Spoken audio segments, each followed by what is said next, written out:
Dr. Amanda Brooks hadn't slept in 72 hours, but the data streaming across her quantum displays demanded her complete attention. She took another sip of her now cold coffee, her blue eyes reflecting the holographic readouts floating in NASA's Deep Space Monitoring Facility. Dr. Brooks, Tom Martinez, her junior analyst, burst through the lab doors. The anomalies in the Kuiper belt. They are moving in geometric patterns. This isn't random debris. Amanda nodded grimly. She'd suspected as much for weeks, but needed confirmation before raising alarm bells. Show me the latest telemetry. The wall-sized display illuminated with a three-dimensional map of the solar system's outer edge. Thousands of objects, each larger than an aircraft carrier, moved with precise coordination. Their paths formed perfect fractals. Beautiful, but terrifying in their implications. They're trying to mask their approach, Amanda said, fingers dancing across her haptic interface. The patterns are designed to mimic natural orbital mechanics, but they're too perfect. Nature isn't this precise. She pulled up comparison data from other star systems within 50 light-years. The pattern emerged like a signature. Systems going dark, their quantum signatures disappearing one by one. Whatever was out there had been methodically consuming solar systems, while humanity remained blissfully unaware. "Ma'am," Martinez's voice cracked. "I've decoded some of their communications. They're calling themselves the Imperial Fleet of Cultural Integration." He swallowed hard.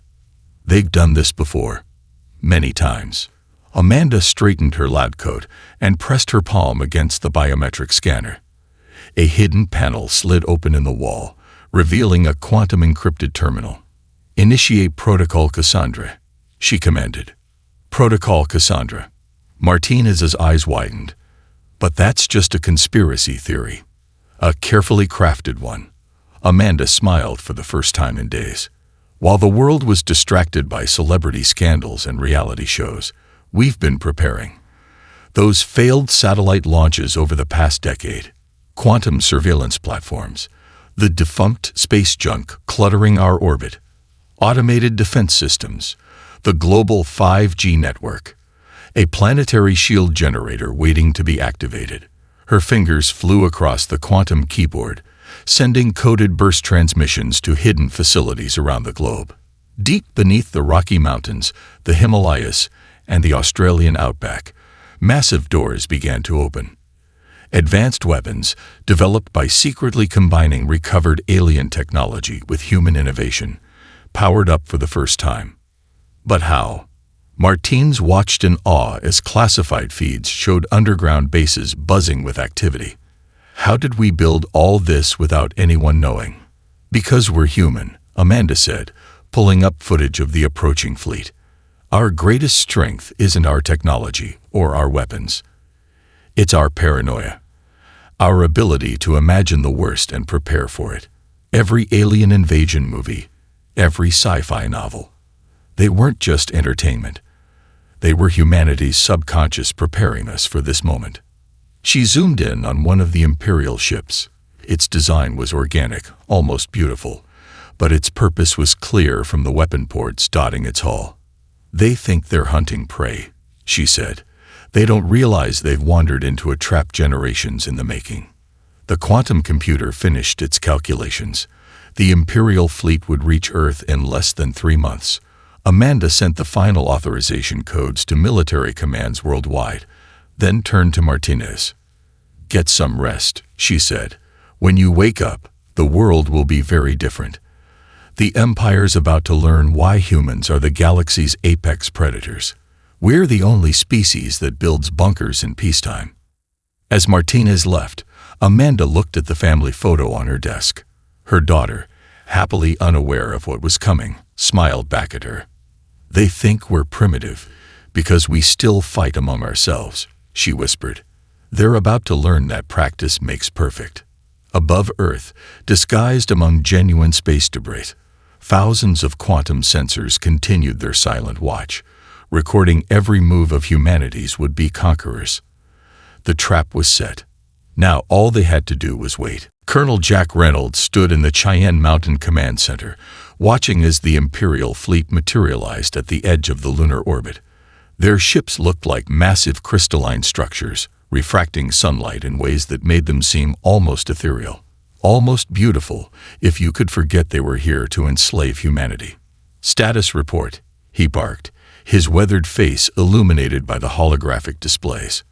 "Operation Sleeping Giant is at 98% activation."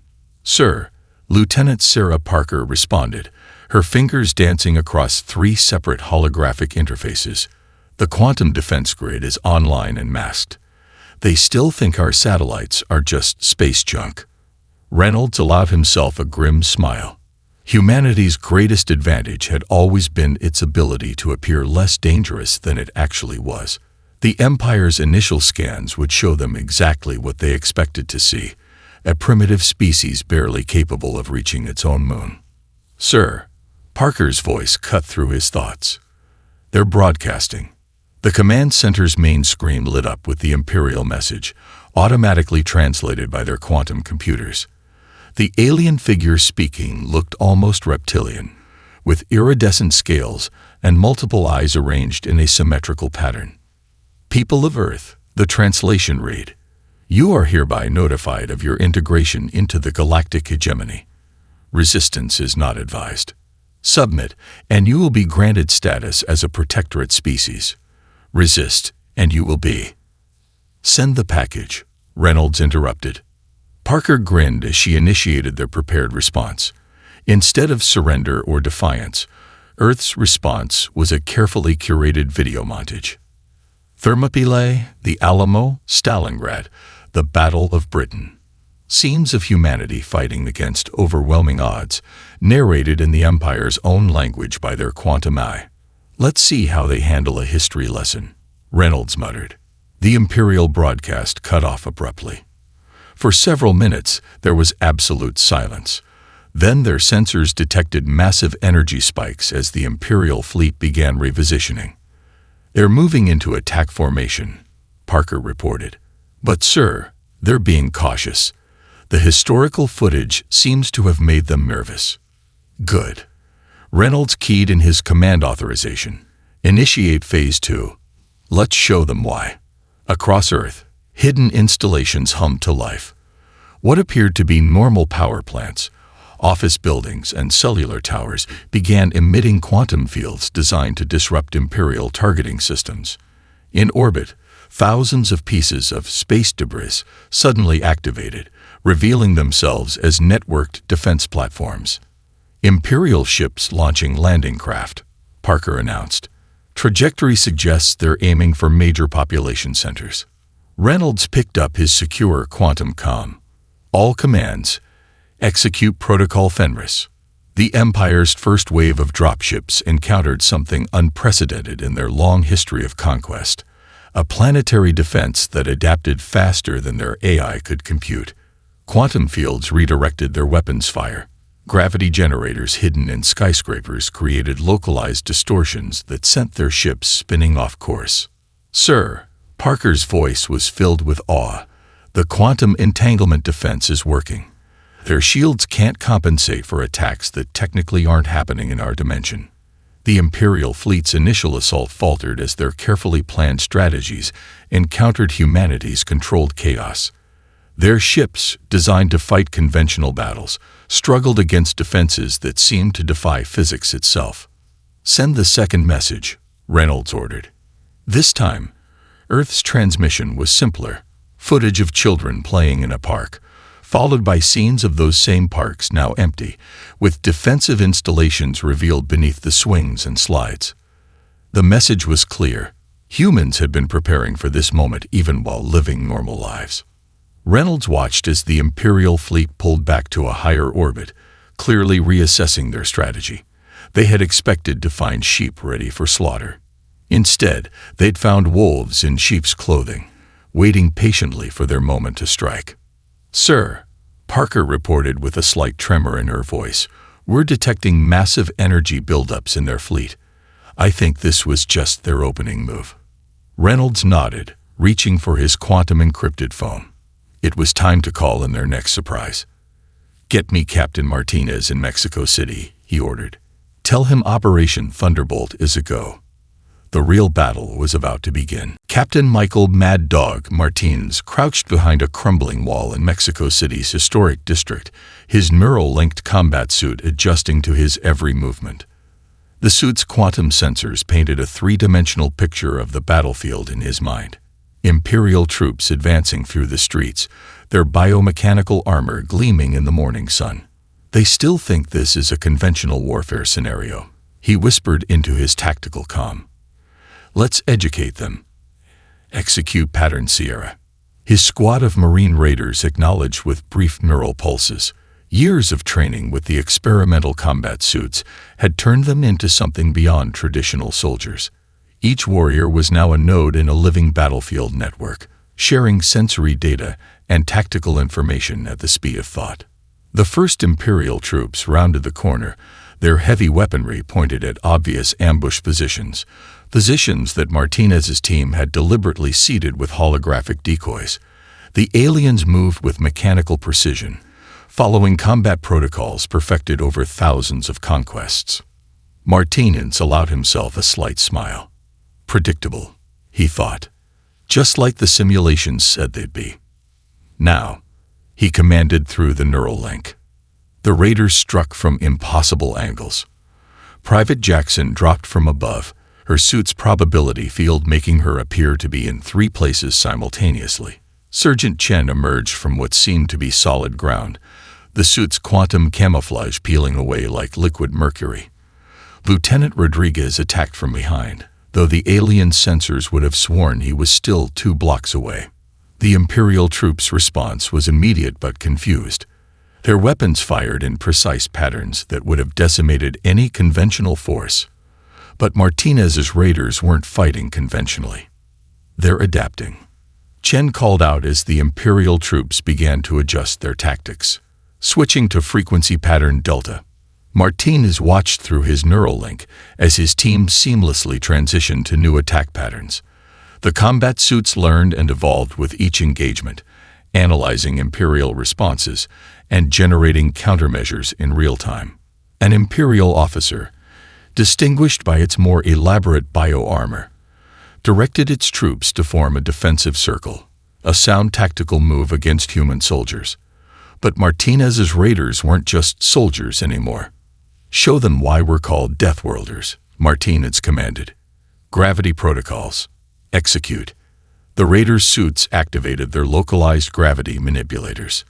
To the Imperial troops, it must have seemed like reality itself was breaking down. Some areas became zero zones, while others experienced crushing gravitational forces. The precisely ordered Imperial formation dissolved into chaos. Sir, Jackson's neural signal carried a note of surprise. They're releasing some kind of biological combat forms. Insectoid creatures, each the size of a large dog, poured from Imperial transport pods. Martinez had been briefed on these, genetic constructs designed to overwhelm planetary defenses through sheer numbers. Perfect, Martinez grinned. Time to test the xenomorph protocols. His suit's external speakers began emitting frequencies specifically designed to disrupt the creature's hive-mind connection. Simultaneously, nanite swarms deployed from the raiders' suits, targeting the biological weaknesses that Dr. Brooks' team had identified in their analysis of Imperial technology. The battle shifted again as the Imperial forces encountered another unprecedented situation, their biological weapons turning against them, their carefully programmed combat patterns failing against an enemy that seemed to break the laws of physics. Command, this is Martinez, he transmitted while vaulting over a collapsed building, his suit compensating for Mexico City's strict gravity with inhuman precision. Phase 1 successful. Enemy forces are experiencing firsthand why evolution on a death world produces superior combat capabilities. Through the neural network, he felt his team's fierce pride. The Empire had conquered thousands of worlds, but they'd never encountered a species that had evolved under Earth's harsh conditions. Every aspect of human biology, from our enhanced adrenal responses to our superior problem-solving abilities under stress, had been shaped by millions of years of survival on a planet that tried to kill us daily. "Sir," Rodriguez called out, "Imperial dropships are retreating. They're pulling back to their fleet." Martinez watched the alien ships accelerate toward orbit, leaving behind their damaged and disabled forces. "Command, be advised. Ground forces have repelled initial assault, but something tells me they're about to change tactics." He paused, observing strange energy readings from orbit. "And I don't think we're going to like what comes next." Rebecca Zero Thompson sat cross-legged in her command chair at the NSA's Quantum Computing Center, her fingers dancing across holographic keyboards, while neural interfaces fed data directly into her consciousness. Around her, banks of quantum processors hummed with barely contained power. "They're starting their cyber assault," she announced, watching as Imperial attack programs probed Earth's digital defenses. "Just as we predicted. They always try to disable communications before their main offensive." A smile played across her lips. "Time to show them why you don't hack a species that invented horror movies." Her team of cyber warriors, each connected to the quantum network through neural links, began implementing their defense protocols. But these weren't ordinary firewalls and encryption. These were weapons designed to turn the Empire's own AI against them. "Releasing Nightmare Protocol," Zero commanded. "Let's see how their systems handle concepts they were never programmed to process." The first wave of Imperial cyber attacks encountered something unprecedented. Human fears digitized into weaponized code. Programs based on sleep paralysis demons corrupted their targeting systems. Viral algorithms carrying the mathematical equivalent of existential dread infected their ship-to-ship communications. "Mom," called out Jake Sullivan, her lead programmer. "Their AI is experiencing cascade failures.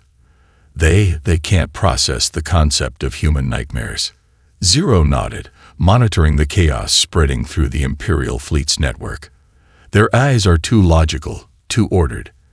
They've never had to deal with humanity's talent for imagining the impossible." She initiated the second phase of their attack.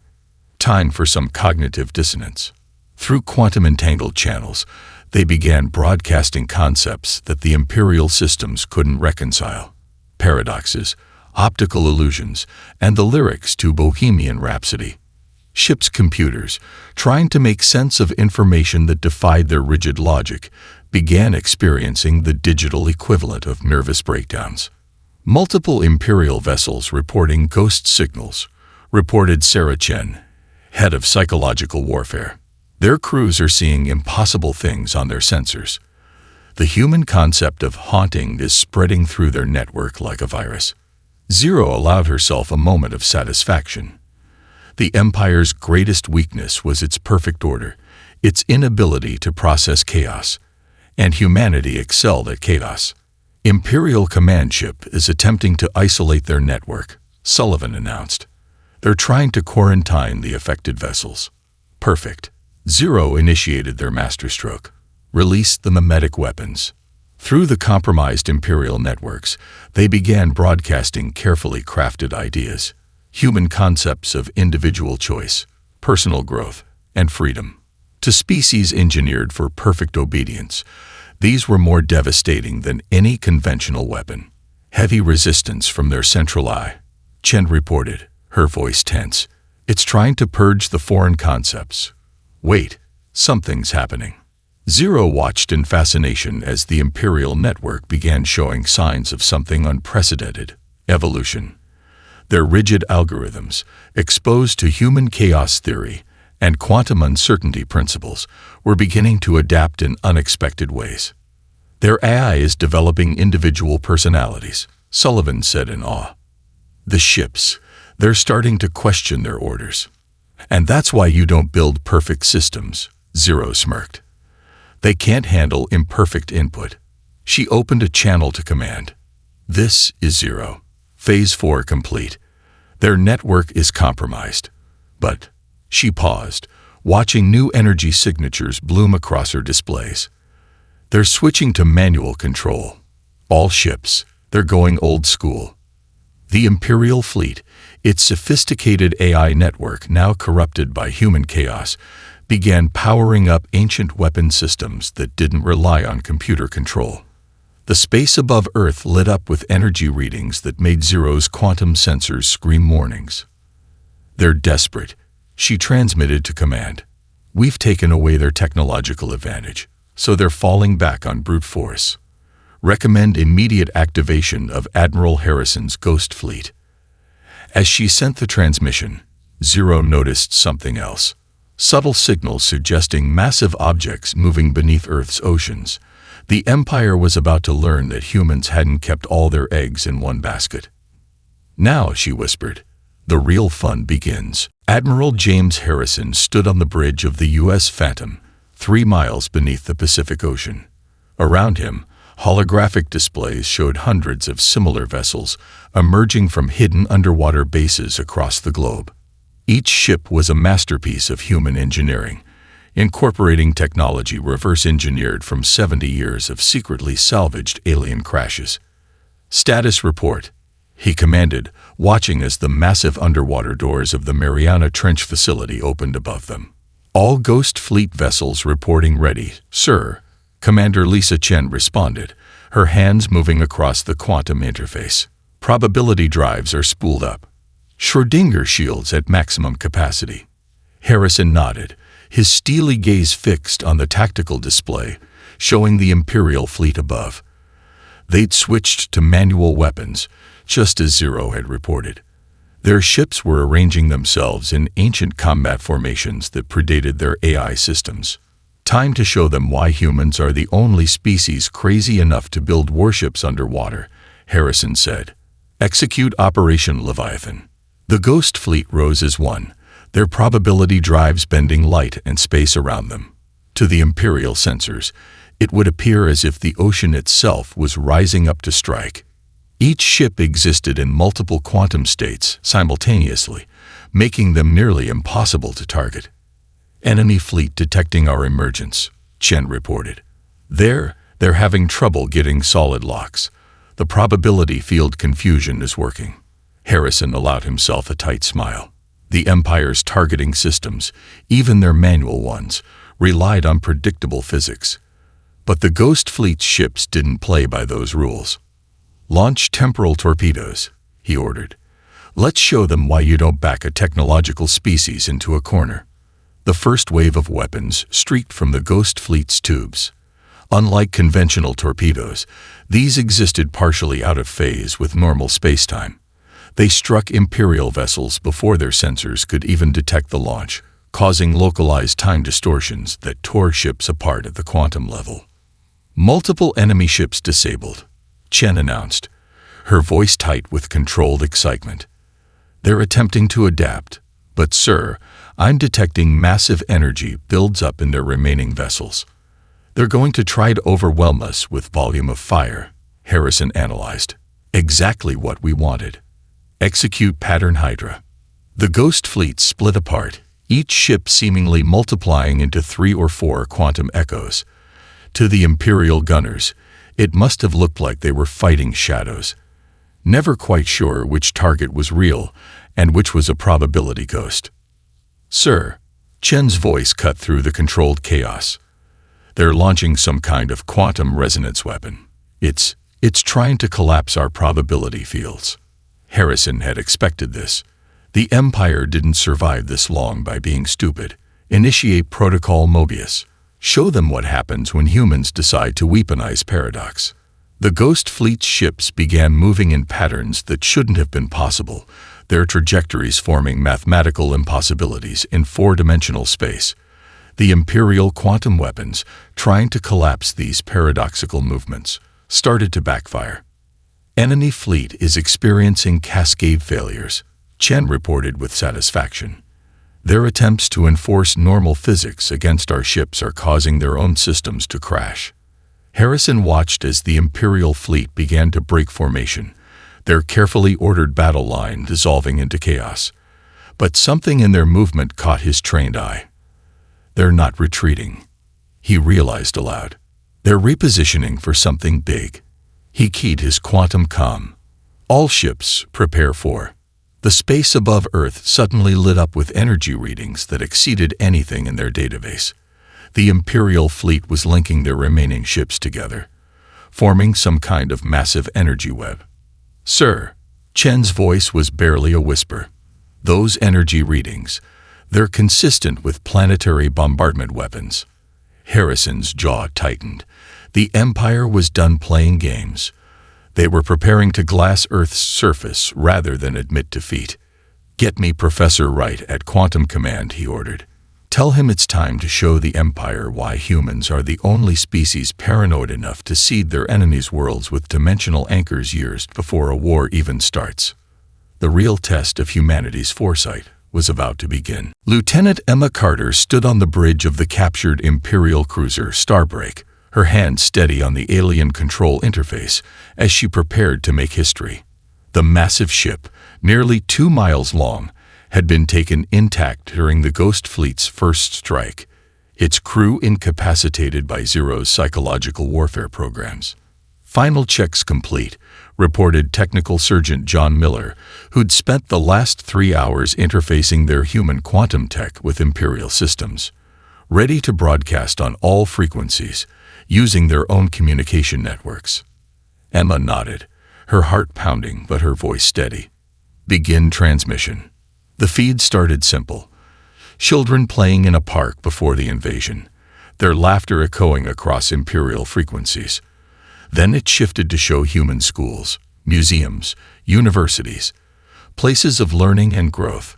To most species, this would seem unremarkable. But to the Imperial forces, genetically engineered for predetermined roles, the concept of individual development was revolutionary. "They're trying to block the transmission," Miller warned. "But they can't." Emma smiled. "Not with Zero's viral codes embedded in their networks." Initiate Phase 2. The broadcast shifted to show human art, music, dance, a child's first steps, an elderly person learning to paint, a teenager changing career dreams. Each image carried a simple but dangerous message: change is possible. Growth is natural. Freedom is worth fighting for. Multiple Imperial ships reporting crew disturbances, Miller announced, his voice tense with excitement. The lower-caste workers, they're asking questions. Their neural inhibitors are failing. Emma keyed in the commands for the next phase, her fingers dancing across the alien console. Show them what they've been denied. The broadcast now showed scenes from human history, revolutions, reforms, social movements, people fighting for rights, achieving them, building better societies. Concepts that the Empire had engineered out of their subject species centuries ago.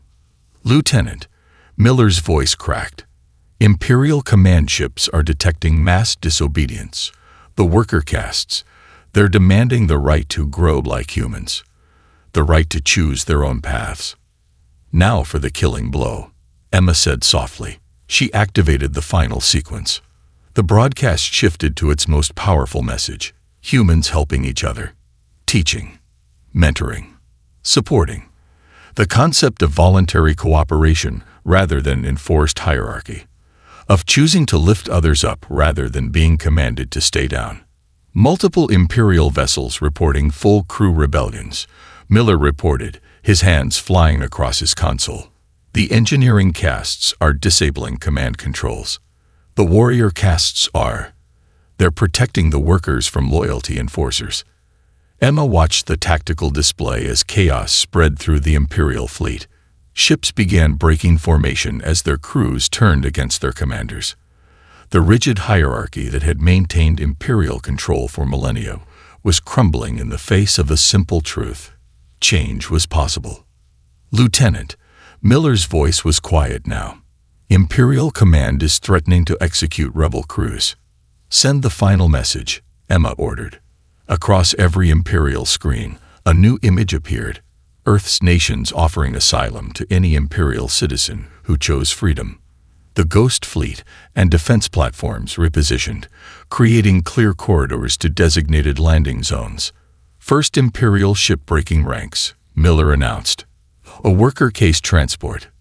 They're requesting landing coordinates." Then another ship turned. And another. The Imperial battle fleet, the most powerful military force in known space, was being defeated not by weapons, but by the human concept of choice. Mom. Miller's urgent tone snapped her attention back to tactical. The remaining loyal Imperial ships are powering up their main weapons. They're targeting the deserting vessels. Emma's jaw set firmly. Signal Admiral Harrison. Tell him Operation Broken Chain is in effect. She watched as the Ghost Fleet moved to protect the deserting Imperial ships, their probability drives creating impenetrable quantum barriers. The Empire's about to learn another human lesson, she said, watching more ships break away from Imperial control. Nothing fights harder than a slave who's glimpsed freedom. Above Earth, the greatest revolution in Imperial history was beginning. And it had started not with weapons, but with the simple sight of human children at play, learning, growing, and choosing their own paths. The Empire's perfect order was about to experience humanity's gift for beautiful chaos. Professor Daniel Wright observed the quantum readouts in his underground laboratory beneath Ceorin, watching as the Imperial command ships gathered their remaining loyal forces for what appeared to be a final devastating assault. Decades of preparation had led to this moment. Status of dimensional anchors, he asked, his voice steady despite the weight of what was about to happen. Dr. Rachel Martinez, his lead quantum engineer, checked the massive holographic display showing hundreds of points of light scattered across Imperial space. All anchors are active and synchronized, sir. The network we seeded through their territories over the last 30 years is ready. Wright nodded, remembering the countless stealth missions, the brave pilots who'd snuck dimensional anchors into Imperial systems disguised as space debris. Some hadn't made it back. Their sacrifices were about to pay off. Imperial Command is broadcasting, announced Captain Sarah Foster from her communication station. They're threatening to sterilize Earth's surface unless we surrender and help them suppress the revolution. Wright allowed himself a grim smile. Send our response. Show them what happens when you threaten a species that's had contingency plans since the Cold War. The laboratory's main screen activated, showing a real-time feed of an uninhabited moon in Imperial space, one of their major military staging areas. Wright entered a complex sequence into his quantum console. Initiating dimensional shift, he announced. Limited demonstration only. The moon flickered like a bad television signal, then suddenly vanished. 3 seconds later, it reappeared. The Imperial communication channels erupted with panic. Their sensors confirm it, Foster reported, a hint of awe in her voice. The moon actually shifted into another dimension for those 3 seconds. They didn't think that was possible. Wright keyed his comm to address the Imperial Command directly, his voice carrying the weight of scientific certainty. That was one anchor point, operating at 5% power. We have thousands embedded throughout your territory, all running at full capacity. The Imperial response was immediate. Demands to know how, when, accusations of impossibility. Wright continued, his tone measured. Your empire spans 3 spiral arms of the galaxy. Ours spans infinite dimensions. We didn't build a defensive network. We built a dimensional shredder. He nodded to Martinez, who activated a secondary demonstration. This time, a small asteroid in Imperial space didn't just vanish. It shattered across multiple dimensional planes, pieces of it flickering between realities. By the void, Foster whispered, reading the Imperial communications. Their scientists they're terrified. They're reporting quantum instabilities throughout their territory. Wright leaned forward, addressing the Imperial Command again. Every major system in your empire has at least 3 anchors. If Earth falls, they activate. Your worlds won't be destroyed. They'll be scattered across dimensions you can't even comprehend. Your empire won't fall. It will cease to exist in this reality. The laboratory fell silent as they waited for the Imperial response. Minutes stretched like hours. Multiple ships powering down weapons, Foster finally reported. The remaining loyal fleet they're standing down. Imperial Command is requesting an emergency conference. Wright exhaled slowly, decades of tension releasing. He gambled everything on the Empire's one predictable trait, their fear of chaos. And dimensional scattering was the ultimate chaos. "Sir," Martinez called out, her voice urgent, "we're detecting quantum fluctuations from the Imperial home system. Some kind of massive power buildup." Wright's eyes narrowed. "They're testing us, preparing their own version of a dimensional weapon." He straightened his lab coat. "Prepare my shuttle. If they want to negotiate, they'll do it face to face. It's time they learn that humans don't just make threats. We keep promises." As he headed for the shuttle bay, Wright reflected on the irony. The Empire had conquered thousands of worlds through force. Earth had stopped them with the one weapon they couldn't defeat, the human ability to imagine and prepare for the worst possible outcome. Now came the hard part, convincing an empire built on order to embrace a little chaos. Major Catherine "Cat" Anderson stood before the massive windows of the newly established Earth Embassy on the Imperial capital world, watching vessels from 100 species navigate the crystalline spires of the city. 6 months after the near-catastrophic war, the galaxy was transforming in ways no one had predicted. "Major," her AI assistant chimed, "the first graduation ceremony is about to begin." Cat smiled, straightening her diplomatic uniform. The ceremony represented everything Earth had fought for. The first class of Imperial citizens graduating from a choice-based education system. Former worker caste members who had studied alongside warrior caste rebels, all pursuing self-chosen paths. "Status of the protesters?" she asked, though she could see the gathering crowd outside. "Peaceful, ma'am. The traditionalists are vocal but non-violent. The presence of human panic response training among the security forces has proven remarkably effective." She made her way to the ceremony hall, passing walls decorated with both imperial and human art. The contrast was striking, rigid geometric patterns gradually blending into free-flowing human expressions. Like the Empire itself, evolving from perfect order into beautiful chaos. "Ambassador Anderson," a familiar voice called. She turned to see Thor, a former Imperial warrior caste commander who'd led the final rebellion.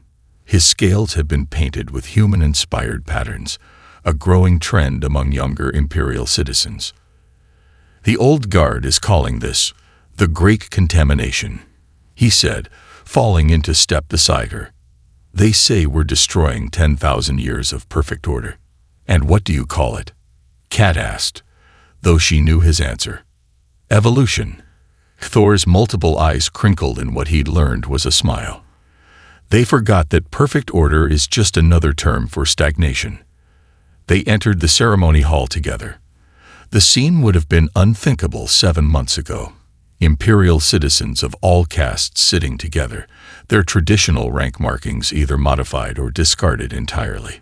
Some wore human-style clothing, others traditional Imperial garb, most a fusion of both. "The Empire's not collapsing," Cat observed, taking her place on the stage. "It's becoming something new." The ceremony began with both Imperial hymns and human music, a chaotic but somehow harmonious blend. Cat watched the graduates receive their credentials, each representing a freely chosen path rather than a genetically predetermined role. "Major," her AI interrupted softly, "priority message from Earth Command." She vocalized her response, maintaining her diplomatic smile. "Report. Long-range sensors have detected new signals from beyond the galaxy's edge. Unknown origin. Similar to the Empire's initial approach vectors." Cat's expression didn't change, but her mind raced. Earth had suspected they weren't the only civilization out there preparing for the worst. Now they would face whatever came next with allies who understood the value of controlled chaos. "Recommend activating Protocol Lighthouse," she vocalized. Earth's newest defensive strategy, spreading the concept of freedom faster than any enemy could advance. The graduation ceremony concluded with something unprecedented. A party. Imperial citizens dancing to human music, trying Earth foods, engaging in the radical act of unstructured social interaction. "They're already stronger than they were," Thor observed, watching his people embrace uncertainty with increasing confidence. The next invasion force, wherever it's coming from, won't face a rigid empire that can be broken. They'll face a civilization that's learned to adapt.